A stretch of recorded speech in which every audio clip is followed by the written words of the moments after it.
Last paragraph. Without question, Urzacheda issued a challenge to somebody if a duel was fought in the dawn mist of Sidley Park in April 1809. His opponent, on the evidence, was a critic with a gift for ridicule and a taste for seduction. Do we need look far? Without question, Miss Shada was a widow by 1810.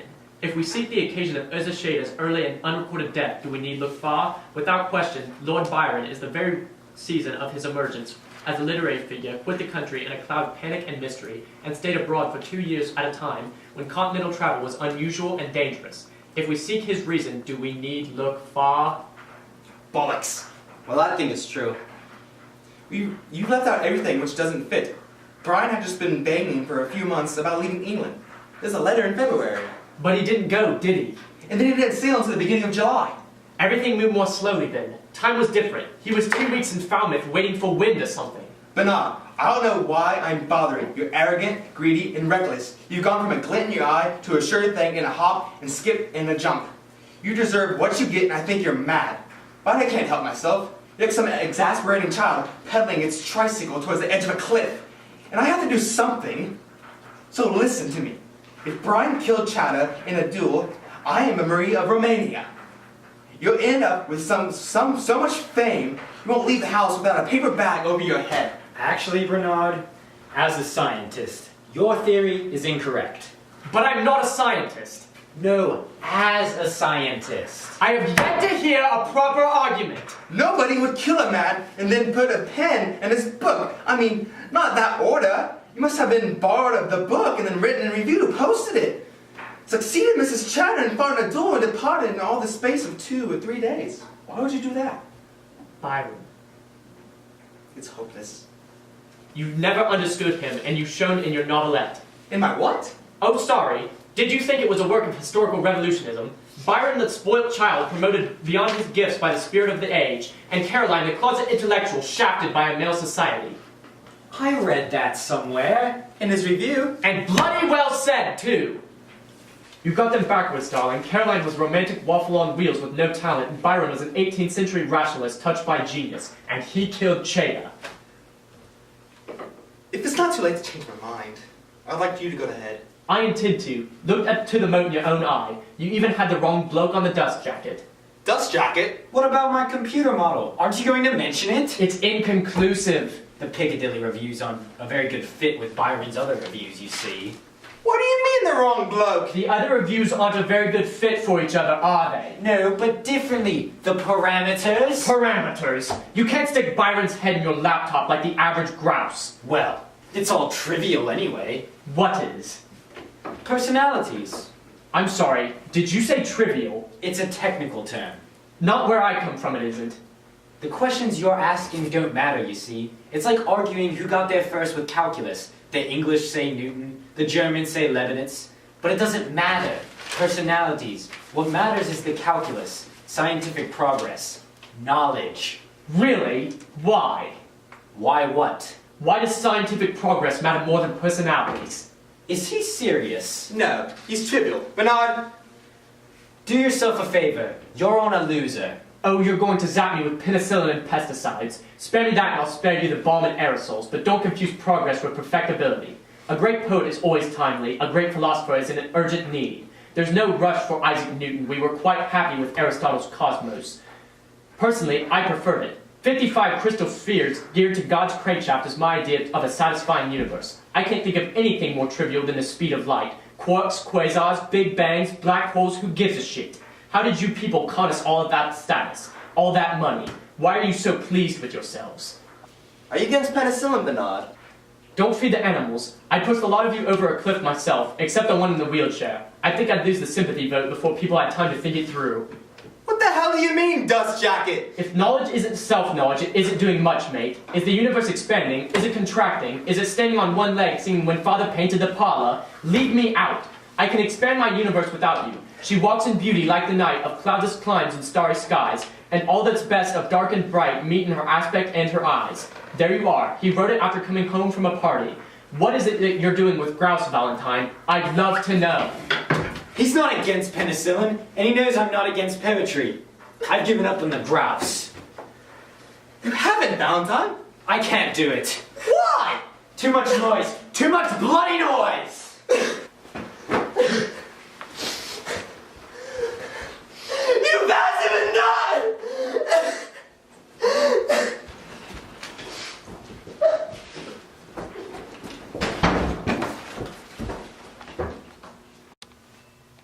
Well, I think that's everybody. You can leave now. Give Lightning a kick on the way out. Yes, I'm sorry about that. It's no fun when it's not among pros, is it? No. Oh well, do you want to know about your book jacket, Lord Byron and Caroline Lamb at the Royal Academy, ink study by Henry Fuseli? What about it? It's not them. Who says? This Fuseli expert in the Byron Society Journal, they sent me the latest as a distinguished guest speaker. But of course it's them. Everybody knows. Popular tradition only. Here we are, no earlier than 1820. He's analyzed it. Read at your leisure. Analyzed it. Charming sketch, of course, but Byron was in Italy. But Bernard, I know it's them. How? How? It just is. Analyzed it. My big toe. Language. He's wrong. Oh, gut instinct, you mean? He's wrong. Well, it's all trivial, isn't it?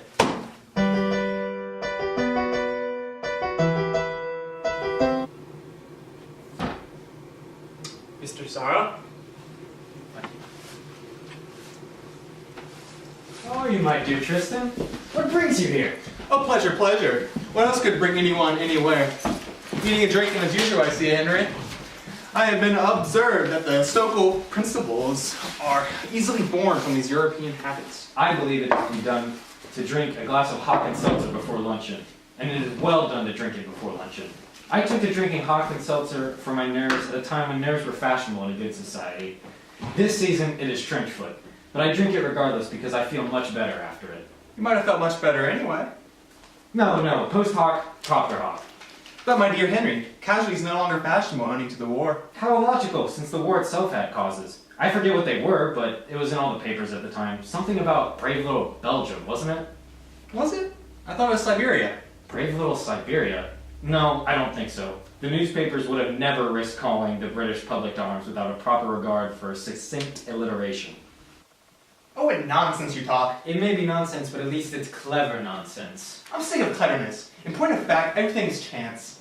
That sounds awfully clever. What does it mean? It means, my dear Henry, that the causes that we know everything about depends on everything we know very little about, which depends on the causes that we know absolutely nothing about. And it's the duty of an artist to jeer and howl and belch about the delusions of infinite generations of real effects can be inferred from the gross expression of the apparent cause. It is the duty of the artist to beautify existence.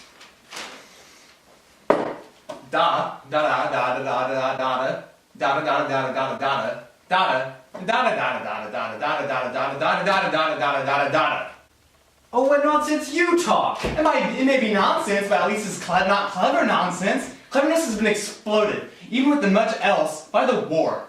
You forget that I was there, in the mud and the blood of a foreign field, unmatched by anything in the whole history of human carnage. Ruined several pairs of trousers, I did.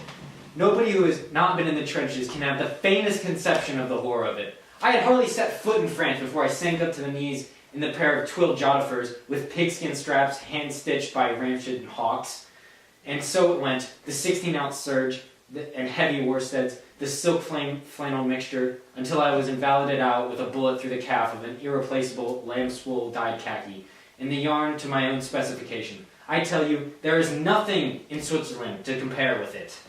Come on now, Henry. Your trousers always look. I meant trench wear, friend. Well, I dare say, Henry, but you could have spent some time in Switzerland as an artist. My dear Tristan, to be an artist at all is like living in Switzerland during a world war. To be an artist in Zurich in 1917 implies a degree of self-absorption that would have glazed over the eyes of Narcissus. When I sent round to Hamish and Road for their military pattern book, I was responding to my feelings of patriotism, duty, to my love of freedom, my hatred of tyranny, and my sense of oneness with the underdog. I mean, in general, I never particularly cared for the Belgians as much. And besides, I couldn't be an artist anywhere. I can do none of the things by which it means art. Doing the things by which is meant art is no longer considered to be a proper concern of the artist. In fact, it's frowned upon. Nowadays, an artist is just someone who makes art mean the things he does. A man may be an artist by exhibiting his hindquarters. He may be a poet by drawing words out of a hat. But that is to simply change the meaning of the word art. I see I've made myself clear. Then you are not actually an artist at all? On the contrary, I've just told you I am. But that does not make you an artist. An artist is someone who is gifted in some way that enables him or her to do something more or less well than someone who is not thus gifted. If there is any point in using language at all, is to make sure that a word is taken to stand for a particular fact or idea and not for other facts or ideas. I might claim I am able to fly. Lo, I say I am flying. But you are not propelling yourself around while suspended in the air, someone may point out. Ah, no, I reply. That is no longer the proper use of that word, or the proper concern of people who can fly. In fact, it is frowned upon. Nowadays, a flyer never leaves the ground and wouldn't know how. I see, says my somewhat baffled interlocutor. So when you say you fly, you're using the word in a purely private sense. I see I've made myself clear, I would say. Then, says this chap in some relief, you cannot actually fly after all? On the contrary, I say, I have just told you that I can. Nailed it!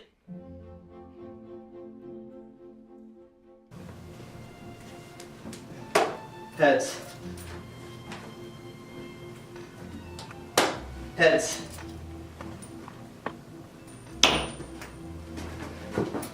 Heads.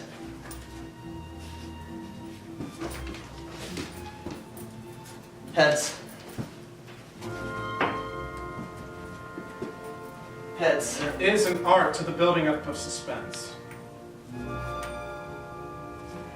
Heads. Though it can be done by luck alone. Heads. If that's the word I'm after. Heads. 76 love. A weaker man might be moved to re-examine his faith. If in nothing else, at least in the law of probability. Heads. The law of probability, as it has been oddly asserted, is something to do with the proposition that if six monkeys were... Game? Were they? Are you? Games. The law of averages, if I have got this right, means that if six monkeys were thrown up in the air for long enough, they would land on their tails about as often as they would land on their... Heads. Which at first glance does not strike one as a particularly rewarding speculation in either sense, even without the monkeys. I mean, you wouldn't bet on it. I mean, I would, but you wouldn't. Heads. Would you? It's getting a bit of a bore, isn't it? A bore? Well, What about the suspense? what's suspense? Must be the law of diminishing returns. I feel the spell about to be broken.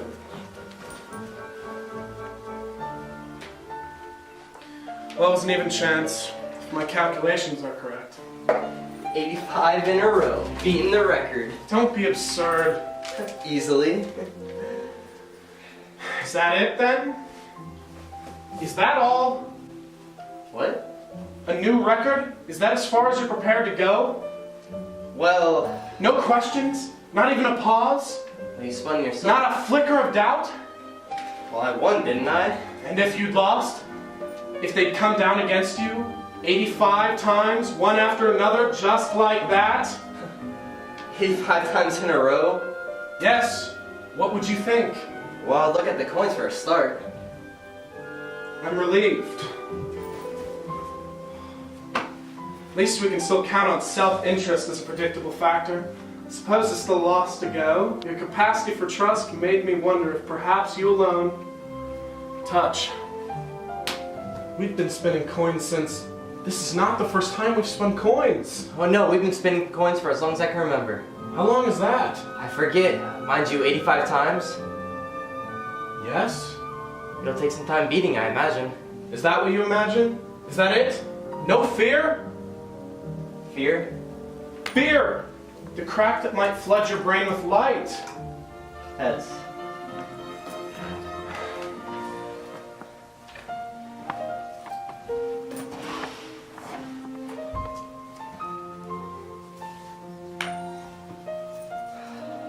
I'm afraid. So am I. I'm afraid it isn't your day. I'm afraid it is. 89. Must be indicative of something besides the redistribution of wealth. There's a list of possible explanations. One, I'm willing it. Inside where nothing shows, I'm the essence of a man spinning double-headed coins and betting against himself in private atonement for an unremembered past.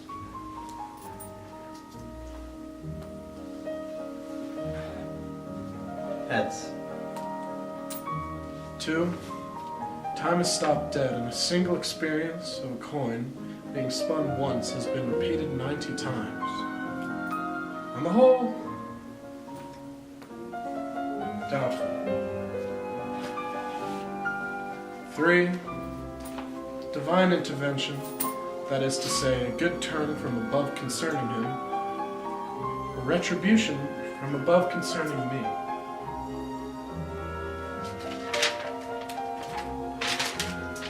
And lastly, 4. Spectacular vindication of the principle that each individual coin spun individually, like so,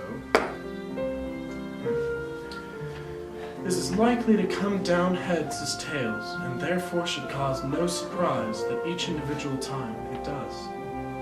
I've never known anything like it. Cool. Can you tell me that I'm cool? I've always wanted to be cool. Congrats, Sydney. Congratulations. Ruined several pairs of trousers, I did. Sorry, the dogs. Problems are hard. But my dear Henry, casualty is no longer fashionable owing to the war.